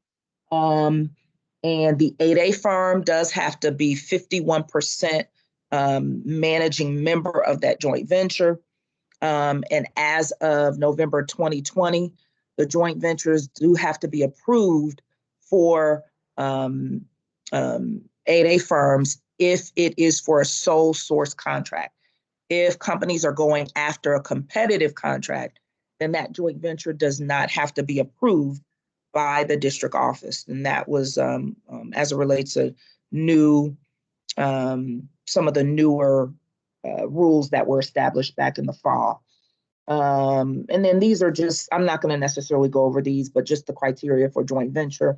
But if you're an 8A firm and you're interested in forming a joint venture, I meet with all of my firms and kind of go over this, what's required. You do get information as far as what you're going to have to submit. But the joint venture, I do want to point this out. If you are going to joint venture with another firm, if the firm is other than small, again, based on the size standards, if they go above the size standards cap, and if that firm is other than small, what we would consider large, then the 8A firm does have to enter into a mentor protege agreement first so that they're protected from affiliation. And what that affiliation would mean is if you were to go into a direct joint venture with that other than small firm or large firm, then because they are large, you would become affiliated with them and you would be considered large. So what would happen is that mentor protege agreement would protect you from that affiliation. And again, that's something that I can go over. We go over with our firms before they enter into the joint venture relationship. There's some regulations that kind of govern the joint venture.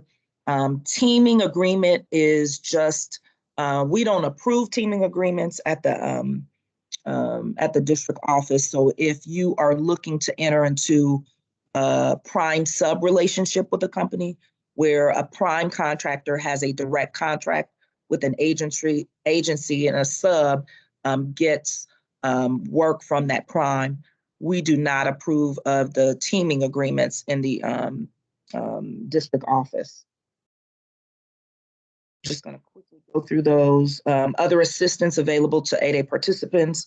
There is 7J training that's offered to, that's offered to all 8A participants at no cost. And the 7J training covers a variety of contracting topics, from how to market to federal agencies, responding to sources sought. And that 7J training is available to companies even before they get into the 8A program. So if you're a woman-owned, HUBZone, if you're disadvantaged, if you're veteran-owned, you can take advantage of the 7J trainings. They're offered at no cost, and there are several different resource partners that do provide those. If you sign up on the SBA's, and I can send information to participants, if you sign up to receive our newsletter, then we do send out information about the 7J training to individuals that sign up to get our newsletter. And I would strongly suggest that you do take advantage of that 7J training, especially if you're interested in applying to the 8A program. Now, if you're already in the program, yes, you can receive it. But if you're looking to apply, it's a great way to help you prepare to get into the program. Also, as an 8A participant, as a BOS, we do provide search letters for firms. So if a firm has identified that there's a specific upcoming requirement that they have identified, then they could submit that to the BOS, and then we can send out a search letter on their behalf to an agency. I think I've already talked about the sole source. Mentor Protege, here's some more information about the Mentor Protege program. And for the sake of time, I'm not going to read everything, but just kind of the requirements for proteges and mentors. The Mentor Protege program is for assistance in, as it relates to bidding on contracts, acquisition, the federal procurement process. If you needed financial assistance, those are the different areas that you as a protege could receive assistance for. There's an actual application process that you do have to go through. And as a result of the regulations that were updated at the end of last year, there used to be an 8A Mentor Protege program and an all small. Those were collapsed. And at the end of last year, it's now just the SBA Mentor Protege program. Those are not processed at the district. They're processed at headquarters. And if you're interested in applying, you can visit the link sba.gov, federal contracting, and then the SBA Mentor Protege program. And then it'll give you more information about what qualifies you as a protege, and then what the criteria as a mentor. But again, the firm does have to identify their mentor. Expectations for an 8A participant, they do have to, and I kind of talked about this. I think someone asked, hey, what type of assistance do they get once they get in? Or do they, are they mentored? So if you are getting into the 8A program, once you do get your certification, you are expected to do self-marketing to federal agencies on your own. You will have to submit a business plan about what you are intending to do as far as your strategy, who you are planning to, as far as market to, what agencies. Again, I mentioned about the annual review, submitting your end of year financial statements and tax returns. Again, that's for the annual review process once your anniversary comes up. So every year, you will be expected to submit that information so that we make sure that you're still compliant in the program. Making sure that you're current in your financial obligations to the federal government. That's just a part of you remaining compliant in the program. I'm going to go ahead for the sake of time. This is kind of where I really wanted to end up, is just really the understanding of federal government contracting. Those are the criteria as far as eligibility, what you need to do as far as applying, being socially, economically disadvantaged, being a small business.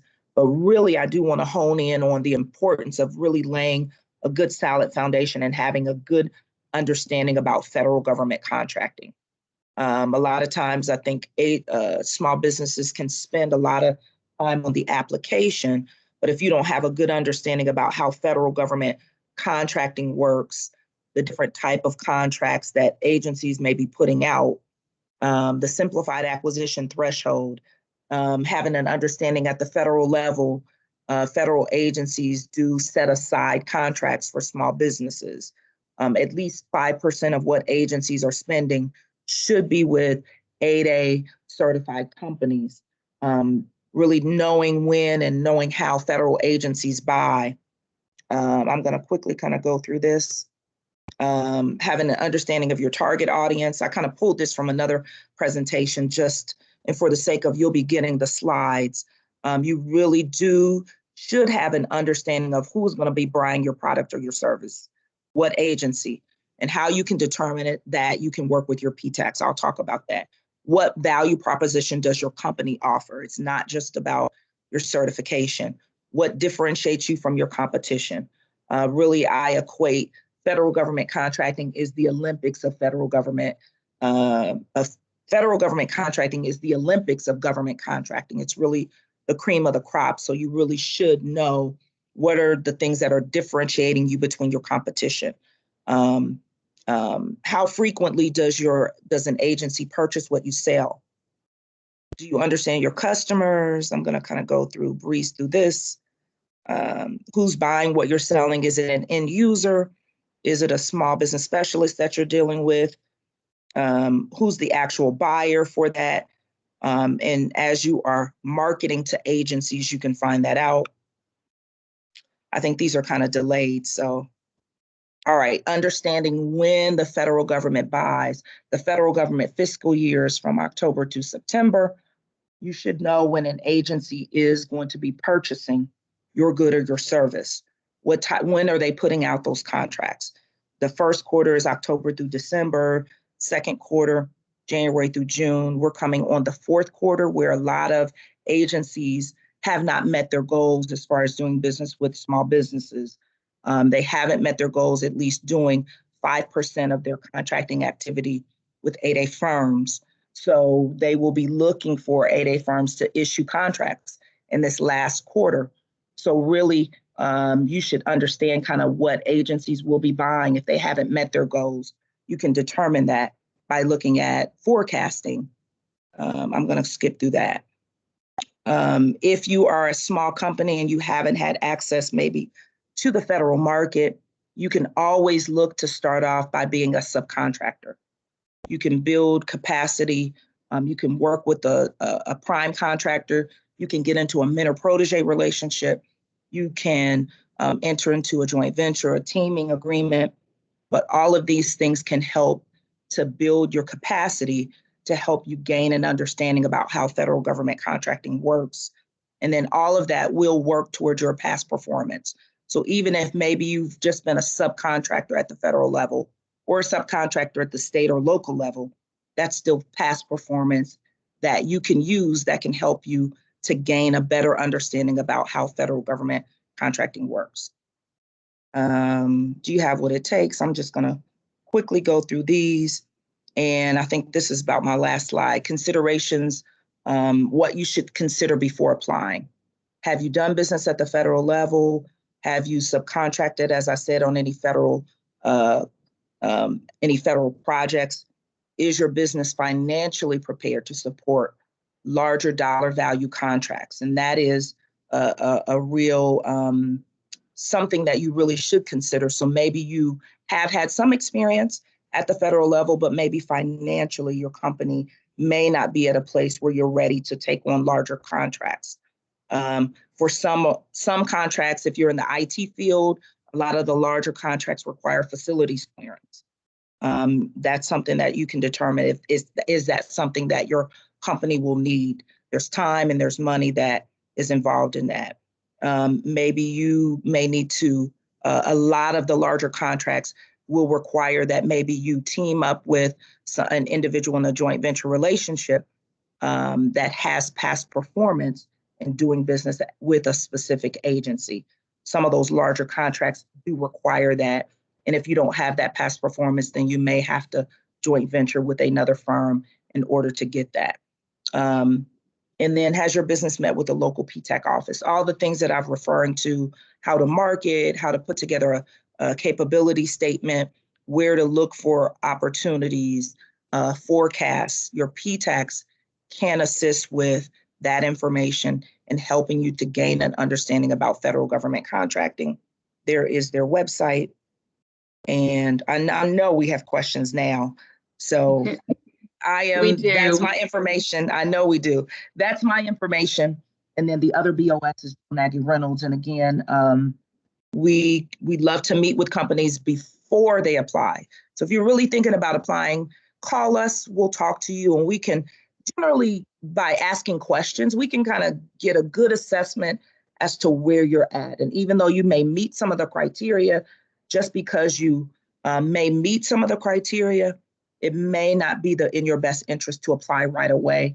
And it may be best to kind of work on gaining an understanding about how federal government contracting works, 8A contracts, working with your PTAC, attending trainings and workshops before actually applying. And we can work with you in doing that. But let's go ahead and answer the questions real quick. If everybody's okay, if we went over just a few minutes.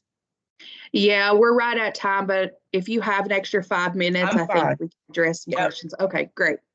There was a question, does a company need to register with SAM or FBO in order to participate with the 8A program or contract? Yes, great question. Yes, you do have to register in SAM. In fact, I deleted that slide. You do have to have a DUNS number. I'm sorry, I deleted that slide before. You do have to have a DUNS number, which is like a unique identifier. It's like a social security number for your business. You do have to register in SAM, the System for Award Management. All federal vendors, if you're doing business at the federal level, you do have to register in SAM in order to apply to the 8A program. I don't know why I took that out.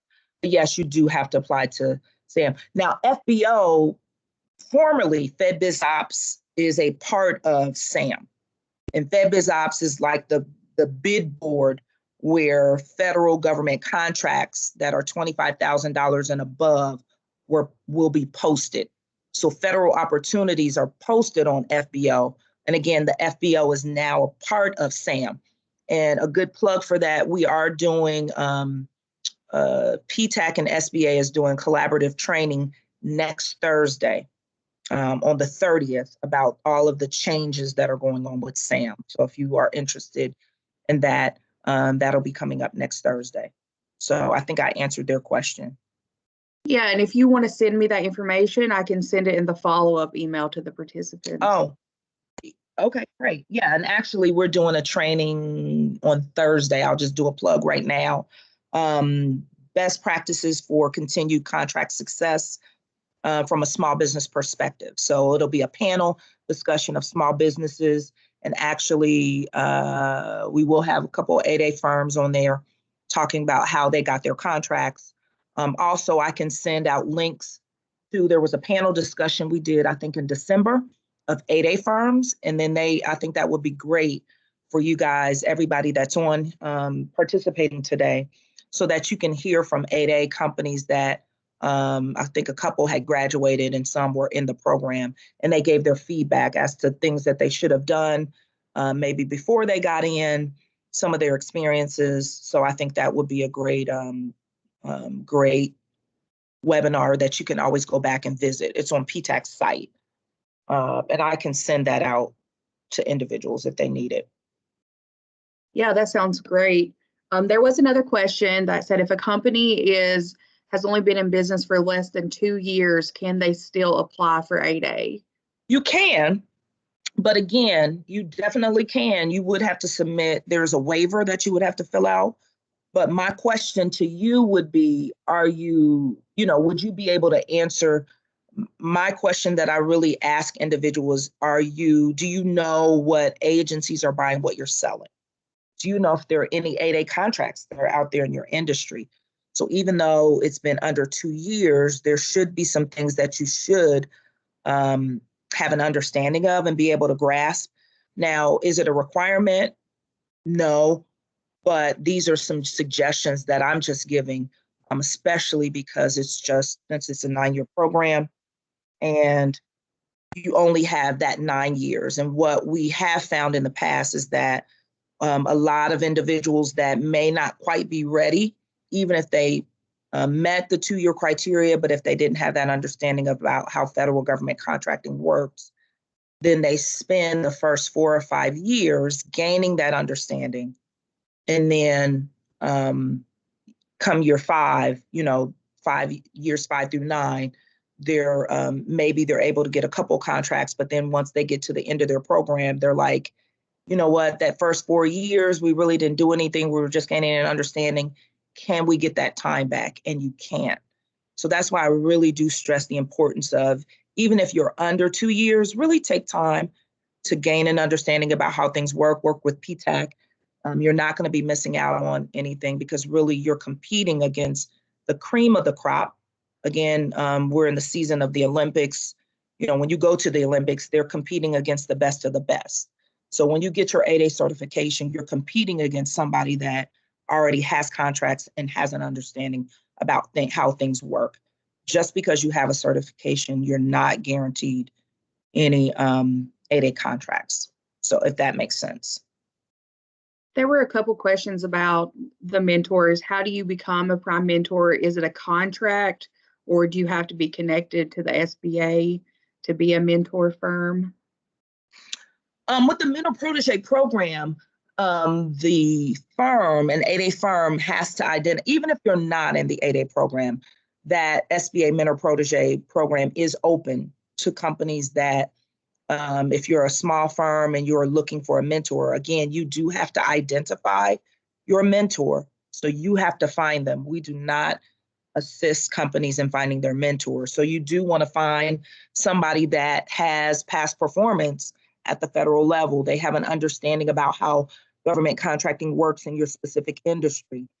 But there is a process and there is an application process that you do have to go through to apply for that Mentor Protege program. And if I go back on the slides, you can go to the SBA.gov/federal government contracting, then Mentor Protege program, and it kind of outlines what you'll need to do as far as applying. It's not done at the district level. All of that's done online, and it's processed by SBA headquarters. So again, you don't have to be in the 8A program to take advantage of that. But again, you do want to look for a mentor that has experience or exposure, whether it's in, contracting, bidding on contracts, financial assistance. It kind of lays out the different areas of where you can apply for the Mentor Protege program, what type of assistance that you as a small business or a protege would be looking for from a mentor. And what happens is in that Mentor Protege agreement, it spells out, okay, as a protege, I'm going to be looking for contracting assistance from my mentor. And then it'll spell out, okay, I'm going to be looking for this from my mentor. And then the mentor has to agree, okay, I'm going to give the protege this type of assistance. And then you have to outline when you're going to give it, if it's going to be on a biweekly basis. So there is an agreement that kind of spells out what type of assistance the protege will receive from the mentor. And then it spells out how that mentor is going to give that protege that type of assistance, when they're going to do it, how often they're going to do it, but it spells it out in the actual agreement. And you can get more details on the website. Thank you. There was a question on where do we actually look for 8A contracts? You can, and that's a great segue. You can work with your PTACs to look for that. And you can look on previously awarded contracts. The PTACs have a resource called, slipped my mind. Are you talking about where they have the bid, they get the information on the bids? Something called FedMine. It is a resource that PTACs have that if you want to look up a specific 8A contract, maybe if you know of a company that's already bidding on a contract, 8A contracts are listed on what was formerly Fpbs Ops, which is included in sam.gov. You can look there. What also is also included in SAM is Fpbs, Federal Procurement Data System. SAM is comprised of about 9 different systems. And one of those systems is the FBO, Federal Procurement Fpbs Ops, which is the bid board where contracts are listed. That's a part of SAM. And then Federal Procurement Data System, FPDS, houses previously awarded contracts. And so again, I would work with the PTACs to help you to identify those previously awarded contracts. Also, they can use what's called FedMine. They also have some other contracting resources that they can help you to identify. And I would specifically have them to help you identify, are there any 8A contracts in your industry? Because that's going to be important. If there aren't any contracts in your industry, that is really something that you need to be aware of prior to you getting in the program. Just because you have a 8A certification, if there aren't any 8A contracts in your specific industry, what you do, then that's going to be really important. Thank you. And that answers another question that we had about researching. So definitely reach out to your PTAC and use those resources that Shonda just mentioned. Another question was, what is the best way to access the 7J training? When you sign up, you can sign up one on our SBA to receive our newsletter. And then when you receive our newsletter, it puts you on a list. And we have created a Gov delivery list for individuals that to receive the 7J training. And what happens is they send it out on a monthly basis. But what I can do is they send it to us at our district office. And then what we do is we send it out through the Gov delivery to those that have subscribed to our newsletter. But for those that have participated today, I can send out the list of upcoming 7J training.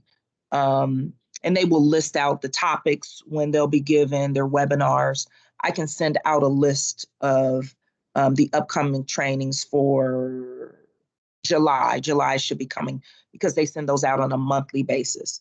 And again, if you're a woman-owned, if you're HUBZone, if you're disadvantaged in some type of way, then you can take advantage of those 7J training, even though you're not in the 8A program. It is for individuals that are disadvantaged. So those are a great way to really prepare for to get information about federal government contracting and the 8A program. They do have some that are specifically exclusively for 8A firms, but there is some that are just for general government, federal government contracting. But I can send out that information to those that are signed up for today's training. That would be great. And just to clarify, that FedMine, they need to go through the PTAC to access that, correct? Right, because that is it is actually it's a resource it's a tool it's a database that the PTAC has, and you can sign up to participate and become a PTAC client for free. And then what that FedMine is just a data mining tool to find specific contracts. They can search by agency, they can search by not just 8A certification, any certificate, woman-owned, HUBZone, veteran-owned. So it's a data mining resource. If you wanted to say, hey, what is the latest, are there any contracts in the that the Army has put out, 8A contracts in or IT, they can start to navigate through FedMine and start to look for that information because it's data mining. And then it pulls up a ton of information, the previous incumbents for those contracts, specific agencies, how much the agencies have spent when those contracts are let. But it's an actual wonderful data mining tool that you can get that information to help you prepare for those contracts. All right, I went ahead and put in the chat that if anyone has any other questions to email those to you so that we can kind of wrap up since we're getting close to 12:15. Okay. So Shonda's information is there as well as Jill, who is her counterpart. Feel free to contact them with any additional questions. And then, of course, you received Lynn's information earlier, but you can contact any of us regional outreach managers with questions about doing business with ODOT or about the certification. I will email out as soon as I have it the recording of this session and the PowerPoint slides, and you can always reply to that if you have additional questions as well.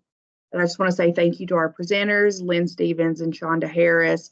This was great information, and we thank everyone for their time. I know 2 hours is a long time, but we appreciate you all sticking with us, and I hope you have a great day. Thank you again. Thank you.